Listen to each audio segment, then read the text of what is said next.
Hello students, तो next topic हम start कर रहे हैं आफ्टर सेल सर्विस और free repair by vendor.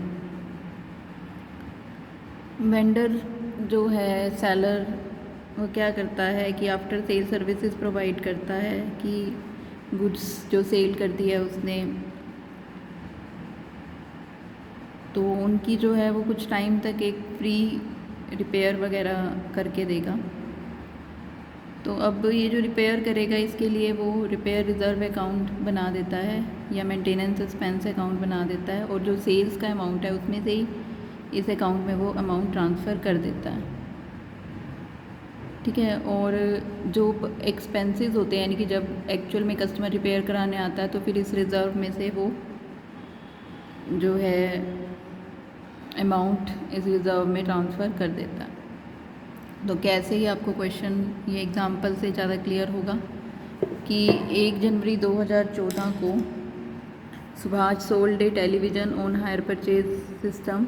Cash price जो है वो 20,000 था, और Subhash agreed to repair the television free of charge for a period of 2 years।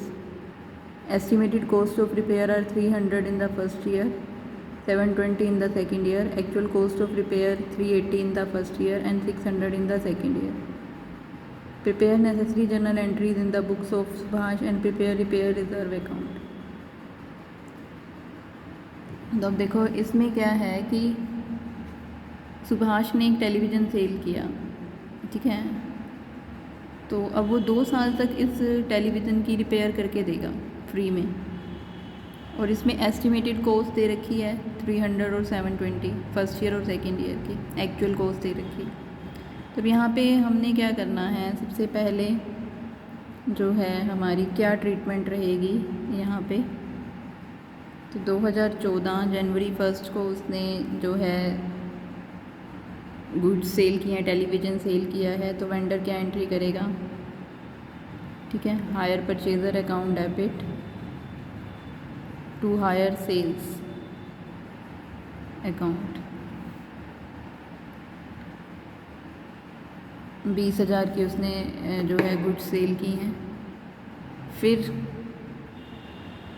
अब वो क्या करेगा कि जैसे ही उसने सेल की हैं, सेल करने के टाइम वो जो एस्टिमेटेड अमाउंट है, क्योंकि पहले तो हमें पता नहीं है, वो हायर सेल्स में से रिपेयर रिज़र्व में ट्रांसफ़र कर देगा।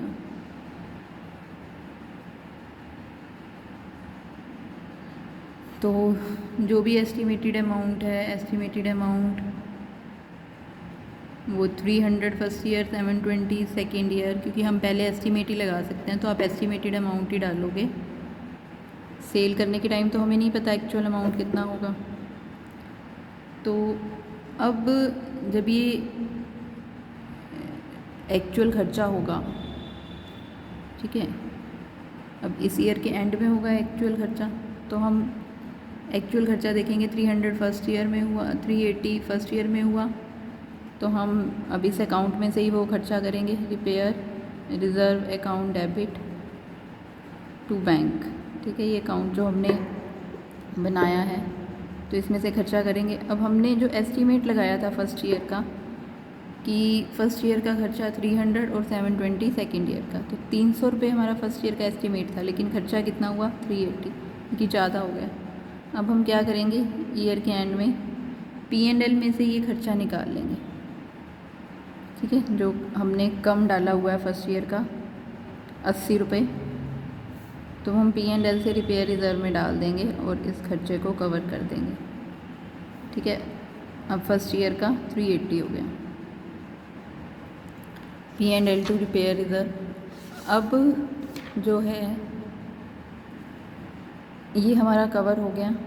अब हम नेक्स्ट ईयर में आ जाएंगे, 2015 31 दिसंबर। ठीक है, नेक्स्ट ईयर फिर जो हमारा एक्चुअल एक्सपेंस है वो कितना है, जो एक्चुअल एक्सपेंस है हमारा वो कितना है 600 का एक्चुअल एक्सपेंस है। अब जो हमारा एस्टिमेशन था वो कितना था 720, लेकिन एक्सपेंस कम हुआ है, तो बस अब हमें क्या करना है, अब हमें P&L से तो ट्रांसफ़र करने की ज़रूरत नहीं है। अब हम रिपेयर रिज़र्व का अकाउंट बना के जो भी बैलेंस उसका बचेगा वो P&L में डाल देंगे, ठीक है। तो यहाँ पे हम रिपेयर रिज़र्व अकाउंट बना देंगे।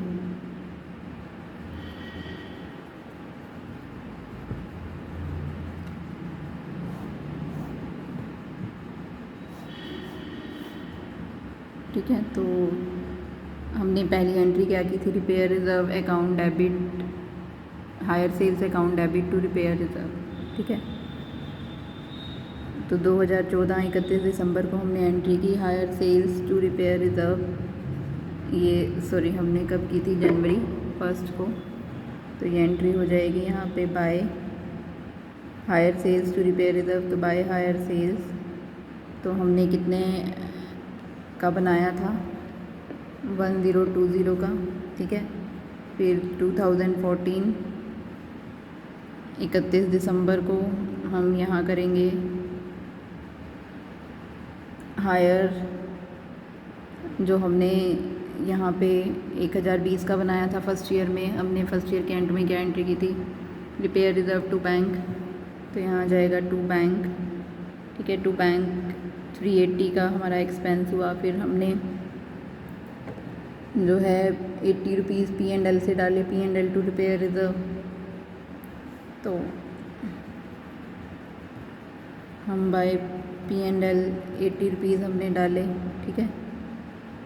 तो अब ये हम यहाँ बैलेंस निकाल देंगे, टू बैलेंस CD, तो ये बैलेंस आ जाएगा आपका 720।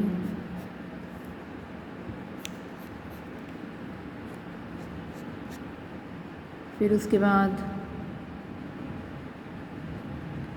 जनवरी 1 2015 में हम ये बैलेंस आगे ले आएंगे बाय बैलेंस BD 720। उसके बाद दिसंबर 31 को हमारी एंट्री फिर से रिपेयर रिज़र्व टू बैंक, ठीक है। तो कितना खर्चा हुआ था आपका 600। अब जो आपका बैलेंस है 720 में से 600 गए, ये बैलेंस हम डाल देंगे टू P&L, ठीक है। ये आपका 120 का बचेगा। तो यहाँ पे एंट्री हो जाएगी रिपेयर रिज़र्व अकाउंट कि क्रेडिट में बैलेंस ज़्यादा है 720 और ये 600, तो क्रेडिट का बैलेंस ज़्यादा है, यानी कि हमारे रिपेयर रिज़र्व में पैसा बच गया। ये जो पैसा बच गया repair reserve account debit to P&L, तो ये हम जो पैसा बच गया हमारा ये हम P&L में डाल देंगे, ठीक है। तो अब यहाँ पे आपने एक चीज़ ये देखनी है कि रिपेयर रिज़र्व में पहले साल में जैसे आपका 380 था खर्चा और आपने कितने डाले हुए थे 300 पहले साल के।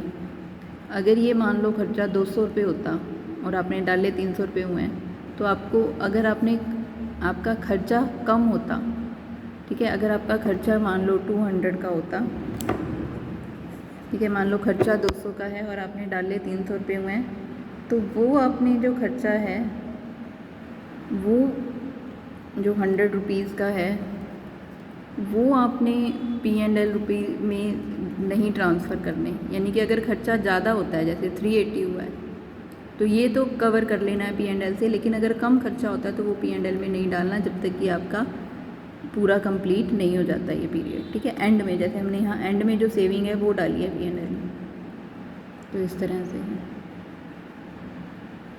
ठीक है। तो ये आपको जो है क्वेश्चन हम कर रहे हैं। तो illustration 10, 1 July 2013 a generator was sold on hire purchase system whose cash price was 19,000 and payment was to be made 6,000 immediately and 4 further half yearly installments of 4,000 each. It is agreed that generator will be maintained free of charge for a period of 2 years. Past experience shows that 640 will be spent on maintenance for first year and 1,000 for second year. Actual expenses of maintenance were 200, 980, 400 in the first, second and third year respectively. Books are close on 31 December every year, pass journal entries in the books of vendor and prepare maintenance suspense account. तो अब आपने क्या देखना है इस question में, ठीक है। इस क्वेश्चन में एक बात तो क्या है कि यहाँ पे हमारा कैश प्राइस 19,000 है, ठीक है। कैश प्राइस 19,000 है और आपका जो हायर परचेज प्राइस है वो क्या है, देखो 6,000 तो इमीडिएटली देना है और 4,000 4 हाफ ईयरली इंस्टॉलमेंट है, यानी कि 4 गुना 4 16,000 16,000 आपकी इंस्टॉलमेंट है और 6,000 आपको इमीडिएट देना है, यानी कि टोटल कितना हो गया 22,000, ठीक है। तो आपका 22,000 जो है वो कैश प्राइस से ज़्यादा है, कैश प्राइस 19,000 है, तो यानी कि कैश प्राइस से ज़्यादा अमाउंट बन रहा है, तो ये हायर परचेज प्राइस हो गया। 22,000 आपका हायर परचेज प्राइस है, कैश प्राइस 19,000 है, तो आपका इंटरेस्ट जैसे इस क्वेश्चन में नहीं दे रखी इंटरेस्ट रेट, तो आपका इंटरेस्ट 3,000 हो गया। अब इस इंटरेस्ट को हम देखेंगे कि जब इंटरेस्ट रेट नहीं दी और रखी होती तो हमारे पास दो ऑप्शन है। अगर इंटरेस्ट इंस्टॉलमेंट आपकी इक्वल है, जैसे यहाँ इंस्टॉलमेंट इक्वल है, ठीक है, 4-4 हज़ार की है और ड्यूरेशन भी इक्वल है, हाफ ईयरली है, तो हम इंस्टॉलमेंट की रेशो यानी कि 4 3 2 1 इसकी रेशो में हम इंटरेस्ट को क्या कर देते हैं डिवाइड। तो हम 3,000 को 4 3 2 1 की रेशो में डिवाइड कर देंगे तो ये 1200 900 600 300 आ जाएगा। इस तरह से हमने इंटरेस्ट क्या कर दिया डिवाइड कर दिया। तो इस तरह से ये हमने डिवाइड कर दिया और जो आपके एक्चुअल एक्सपेंसेस भी दे रखे हैं इस क्वेश्चन में 209। अच्छा, तो ये पहले हम एस्टिमेटेड एक्सपेंस देखेंगे 640 जो है हमने फर्स्ट ईयर में और 1000 सेकेंड ईयर में, ये हमने एस्टिमेट डाला।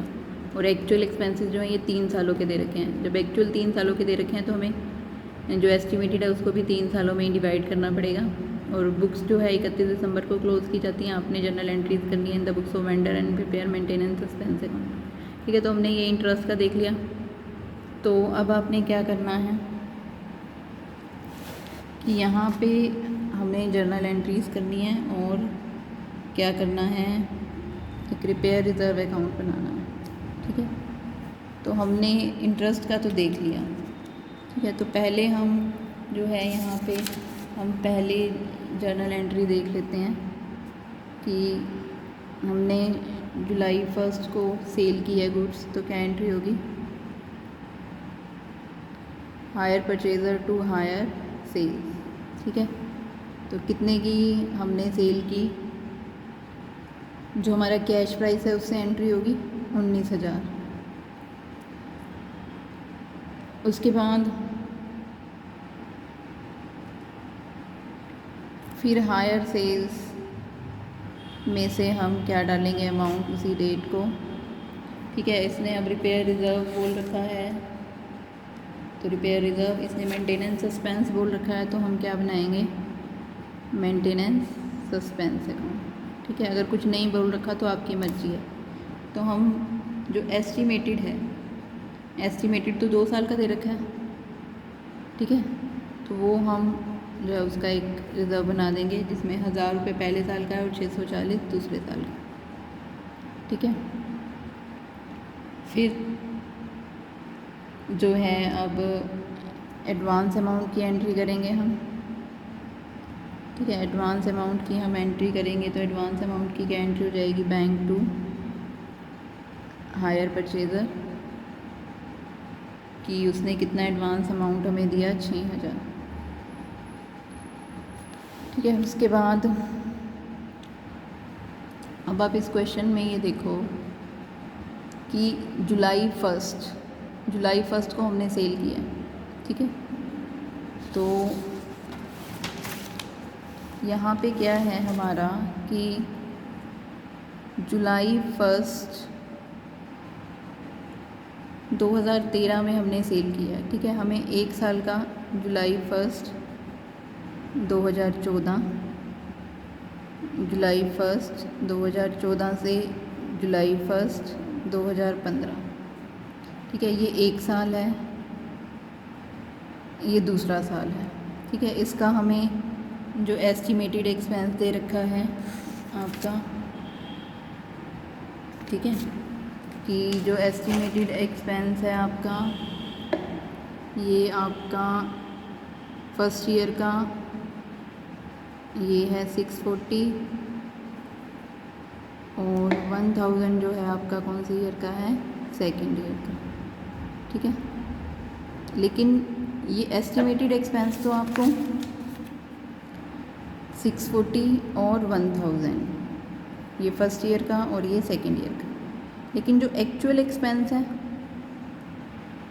ठीक है, एक्चुअल एक्सपेंस जो हमें दे रखा है वो कितने साल का दे रखा है, 3 सालों का।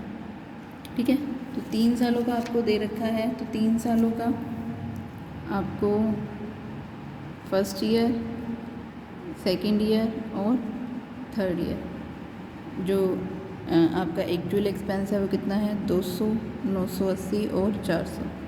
ठीक है, ये फर्स्ट ईयर का, ये सेकेंड ईयर का और ये थर्ड ईयर का। तो ये हमें एक्चुअल एक्सपेंस दे रखा है। अब हमें इस एस्टिमेटेड को भी 3 साल में ही डिवाइड करना है। अब ये एक्चुअल एक्सपेंस 3 साल का कैसे दे रखा है कि वो 1 जुलाई 2013 से उसने अब ख़रीदा जो भी उसने जो है जनरेटर सेल किया, तो 1 जुलाई 2013 से, क्योंकि अकाउंट 31 दिसंबर को क्लोज़ होते हैं, तो 31 दिसंबर 2013, फिर जनवरी 1 2014 से जो है 31 दिसंबर 2014 ये दूसरा साल, और जनवरी 1 2015 से, क्योंकि 2 साल तक रिपेयर होगी, तो 1 जुलाई 2013 से 1 जुलाई 2015 तक। ठीक है, तो ये यानी कि 1 जुलाई 2015 या 30 जून 2015 यहाँ तक उसके 2 साल कंप्लीट होते हैं। ठीक है, तो ये 3 सालों में हमें ये खर्चा दे रखा है। ठीक है, 200, 980 और 400। अब हम इस खर्चे को भी 3 सालों में डिवाइड करेंगे। ठीक है, तो अब इस खर्चे को हम 3 सालों में डिवाइड करेंगे कि जो आपका 1 जुलाई 2013 से 31 दिसंबर 2013, ठीक है, तो जो हमारा एस्टिमेटेड एक्सपेंस है वो कितना है हमारा पहले साल का, 640। तो 640 का 1/2 320। ठीक है, ये हमारा पहले साल का हो गया। और एक्चुअल एक्सपेंस कितना है, 200। ठीक है, तो हमारा पहले साल में जो है खर्चा हमारा कम है, तो ठीक है ये। ठीक है, अब दूसरे साल में क्या होगा कि 1 जनवरी 2014 से, ठीक है, अब ये जो खर्चा है 640 ये 1 साल तक का है, 1 जुलाई 2013 से 1 जुलाई 2014 तक या 30 जून 2014 तक। तो अब ये 6 महीने का ही हो गया, बाकी 6 महीने इस साल में आएंगे, अगले साल में। ये 2013 में थे, ये 2014 में। ठीक है, तो 1 जनवरी 2014 से 30 जून 2014। ठीक है, यानी कि 320 रुपये आपके ये हो गए। और फिर जो नेक्स्ट ईयर का खर्चा है 1000। ठीक है, तो 1000 खर्चा है ये 1 जुलाई 2014 से 31 दिसंबर 2014। तो 1000 का 1/2 कितना हो गया, 500। ठीक है, तो यानी कि ये कितना हो गया, 820। और सेकेंड ईयर का कितना है, एक्चुअल 980। तो एक्चुअल ज़्यादा हो गया, तो अब इनका जो डिफरेंस है, ठीक है, अब देखो पिछले भी बचे हुए हैं हमारे 120 रुपये, और यहाँ डिफरेंस कितना है। ठीक है, तो हमने जो है यहाँ पे पिछले देखने हैं या क्या करना है। ठीक है, ये आपको जो है ये मैं साथ साथ आपको बताती रहूँगी कि क्या करना आपने पिछले जो है हमने कैसे एडजस्ट करने हैं या नहीं करने। ठीक है, तो अब आप जो है देखोगे कि पिछले हमारे कितने बचे हुए हैं, वो हमने क्या करना है। ठीक है, कि पिछले एडजस्ट करने हैं हमें। उसके बाद नेक्स्ट क्या है हमारा 2015। इसमें क्या है 2015 में कि ये हमारा क्या है, 1 जुलाई 2015 से 1 जनवरी 2015 से 1 जुलाई 2015 तक, या हम इसको कह सकते हैं 30 जून 2015 तक। ठीक है, तो ये हमारा 1000 का 1/2 500, और जो हमारा एक्चुअल एक्सपेंस है वो कितना है, एक्चुअल एक्सपेंस हमारा कितना है 400। ठीक है, तो ये हम क्वेश्चन में साथ साथ करते रहेंगे कि हमें क्या करना है, और साथ के साथ हम क्या बना लेंगे यहाँ पे, मेंटेनेंस सस्पेंस अकाउंट।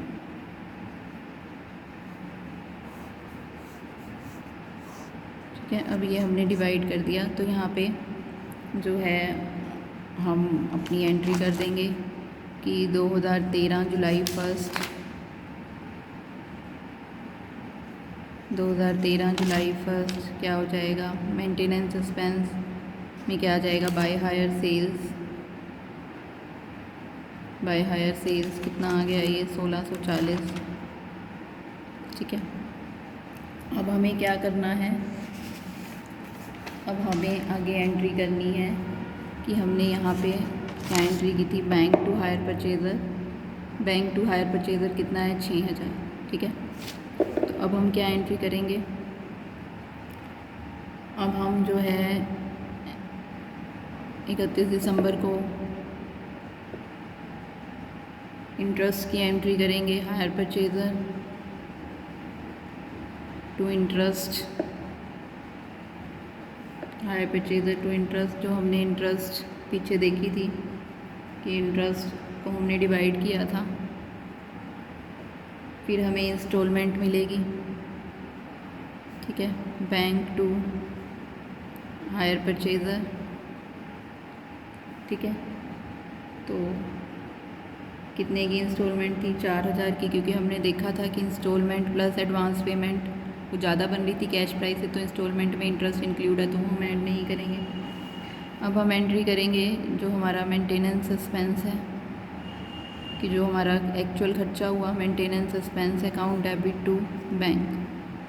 ठीक है, तो एक्चुअल खर्चा हमारा कितने का हुआ, maintenance suspense to bank, actual खर्चा हुआ पहले साल हमारा 200 का। ठीक है, एक्चुअल खर्चा हुआ हमारा 200 का। उसके बाद हमारा जो एक्चुअल खर्चा है 200 है, और जो हमारा एस्टिमेटेड है वो 320 है। अगर एक्चुअल कम है तो बस हमें कुछ नहीं करना। ठीक है, उसके बाद अब हमें क्या करेंगे, जो इंटरेस्ट है उसे P&L में डाल देंगे। इंटरेस्ट हमारी इनकम है, डालेंगे तो इंटरेस्ट डेबिट हो जाएगी टू P&L। ठीक है, उसके बाद फिर जो है 2014 में हम आ जाएंगे, क्योंकि हमारी इंस्टॉलमेंट जो है हाफ ईयरली है। फिर हम जो है इंटरेस्ट की एंट्री करेंगे। ठीक है, इंटरेस्ट की एंट्री क्या होगी, हायर परचेज़र टू इंटरेस्ट, जो इंटरेस्ट हमने ट्रांसफ़र किया था, कितना ट्रांसफ़र किया था, 900। ठीक है, और उसके बाद जो हमने इंटरेस्ट निकाला था फर्स्ट ईयर का 1200, सेकेंड ईयर का 900। ठीक है, फिर हमें इंस्टॉलमेंट मिल जाएगी bank to hire purchaser. Installment हमारी कितनी है, 4000 की। ठीक है, ईयर के एंड में हम जो टोटल इंटरेस्ट है वो ट्रांसफ़र कर देंगे। ठीक है, P&L में, अच्छा ईयर के एंड में P&L में ट्रांसफ़र करेंगे। यहाँ जो हायर सेल्स थी हमारी, हायर सेल्स वो हमने इसी साल, यहाँ एक और एंट्री होगी, इसी साल हमें जो है हायर ट्रेडिंग में डालनी है। तो हायर सेल्स 19,000, इसमें से ये 1640 जो हमने डेबिट किए हैं ये लेस करके यहाँ एंट्री हो जाएगी hire sales account debit to trading account. ठीक है, कि हम ट्रेडिंग में डाल देंगे 19,000 में से क्या लेस करके, 19,000 में से हम ये 1640 लेस करेंगे, तो यह आ जाएगा 17,360। ठीक है, तो इस तरह से ये हो जाएगा आपका। उसके बाद हमारा क्या है कि ये हो गया। नेक्स्ट हम फिर एंट्री कर देंगे नेक्स्ट हमारी जो एंट्री है वो 31 दिसंबर को हो जाएगी फिर से, ठीक है, कि हायर परचेज़र टू इंटरेस्ट, ठीक है। ये इंटरेस्ट हमारा जो है कितना बनेगा 600। उसके बाद फिर हम एंट्री करेंगे बैंक टू हायर परचेज़र, ठीक है। इंस्टॉलमेंट की कितनी इंस्टॉलमेंट है 4000, ठीक है। अब जो है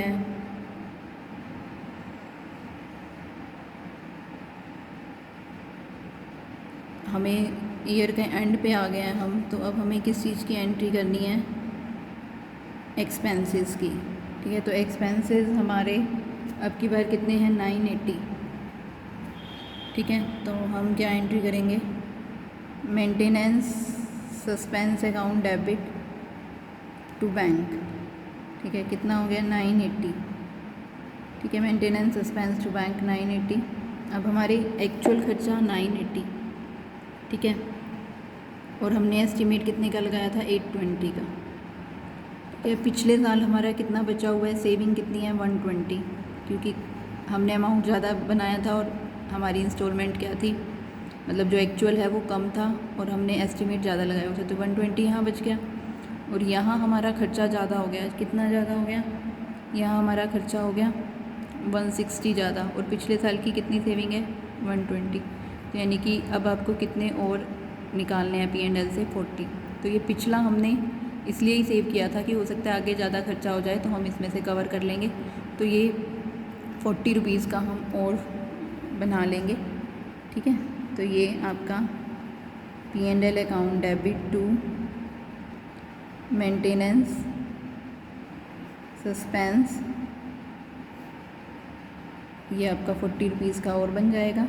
समझ आ गई बात सबको कि अगर खर्चा पहले सालों में अगर कम होता है तो वो हमने P&L में नहीं डालना, अगर ज़्यादा हो जाता है वो P&L से कवर करना, ठीक है। तो अब इसके बाद जो है क्या है, इंटरेस्ट जो है हमारी दोनों की हम P&L में डाल देंगे, ये 600 और पिछली 900 थी, ठीक है। तो हम 1500 रुपये P&L में डाल देंगे, ठीक है। अब यहाँ पे हम मेंटेनेंस सस्पेंस अकाउंट भी बना लेंगे, मेंटेनेंस सस्पेंस में बाय हायर सेल्स, और यहाँ पे क्या आ जाएगा बाय हायर सेल्स, फिर हायर सेल्स टू, ये आपका हायर सेल्स टू, ये हमारी एंट्री हुई थी, ठीक है। मेंटेनेंस सस्पेंस हायर सेल्स से ये मेंटेनेंस सस्पेंस हो गया। उसके बाद मेंटेनेंस सस्पेंस टू बैंक, ठीक है। तो यहाँ पे क्या आ जाएगा 31 दिसंबर को टू बैंक, ठीक है। तो ये हमारा 200, उसके बाद हम बैलेंस निकाल देंगे, बैलेंस आपका आ गया 1440, ठीक है। फिर हम 2014 में जनवरी 1 बाय बैलेंस BD 1440, फिर हमारा 31 दिसंबर को आ जाएगा टू बैंक। तो हमारा खर्चा कितना है आपकी बार 980, हमने P&L से कितना डाला, P&L to maintenance suspense bye P&L, ठीक है। P&L से हमने कितना डाला 40, तो इसमें से हम ये लेस करेंगे तो हमारा बैलेंस कितना बचेगा 500, ठीक है। फिर ये बैलेंस 2015 में जनवरी 1 को ये बैलेंस आगे आ जाएगा बाय बैलेंस BD 500, ठीक है। अब लास्ट ईयर पे आ गए, ठीक है। लास्ट ईयर में जो है 2015 हमारा आ गया, इसमें हम जो है 30 जून को एंट्री करेंगे, हमारी इंस्टॉलमेंट भी लास्ट बची है, ठीक है। तो हम पहले इंस्टॉलमेंट की एंट्री करेंगे, हायर परचेज़र टू इंटरेस्ट, ठीक है। हमारी इंस्टॉलमेंट जो है वो कितनी थी, तो हमारी इंस्टॉलमेंट की इंटरेस्ट जो है वो 300 थी। उसके बाद हम इंस्टॉलमेंट हमें मिलेगी बैंक टू हायर परचेज़र, ठीक है। 4000 की हमारी इंस्टॉलमेंट हमें मिली। उसके बाद फिर नेक्स्ट क्या रहेगी, हमारा मेंटेनेंस एक्सपेंस का आ जाएगा। Maintenance suspense account debit to bank, तो हमारा एक्चुअल खर्चा कितना है 400, ठीक है। एक्चुअल खर्चा कितना है हमारा 400 और हमारे पास सेविंग कितनी पड़ी है 500 रुपये। ये हम बैलेंस देख लेते हैं और हमारा खर्चा कितना है, ठीक है। तो यहाँ आ जाएगा टू बैंक 400, ठीक है। अब 100 का हम कहाँ डाल देंगे, जो 100 रुपये है हम कहाँ डाल देंगे P&L में, और इस अकाउंट को बंद कर देंगे टू P&L। बस ये अकाउंट बंद हो जाएगा। तो एंट्री हो जाएगी आपकी मेंटेनेंस एक्सपेंस टू P&L, 100 रुपये हमारे सेव हो गए। उसके बाद हम जो है इंटरेस्ट को डाल देंगे, इंटरेस्ट टू P&L, ठीक है। जो हमारी इनकम है इंटरेस्ट की 300 रुपये, ठीक है। बस तो ये इस तरह से आपका क्वेश्चन था, ये हो जाएगा, ठीक है। तो इस क्वेश्चन में जो बात थी मेन वो यही थी कि अगर आपका खर्चा कम होता है तो आपने उसको P&L में नहीं डालना, वो सेविंग आगे ले जाएंगे, ठीक है। और अगले साल अगर ज़्यादा हो जाता है तो इस सेविंग को एडजस्ट कर लेंगे, ठीक है। यानी कि P&L में आपने कब डालना है, जब आपका पूरा जो जितने भी टाइम के लिए आपने फ्री सर्विस के लिए कहा था वो पूरा हो जाता है, उसके बाद आपने सेविंग को P&L में डालना है, ठीक है। अगर खर्चा ज़्यादा हो जाता है तो वो आपने P&L से कवर कर लेना है, लेकिन अगर खर्चा कम होता है तो वो P&L में नहीं डालना। ये तो इस तरह से ये आपका है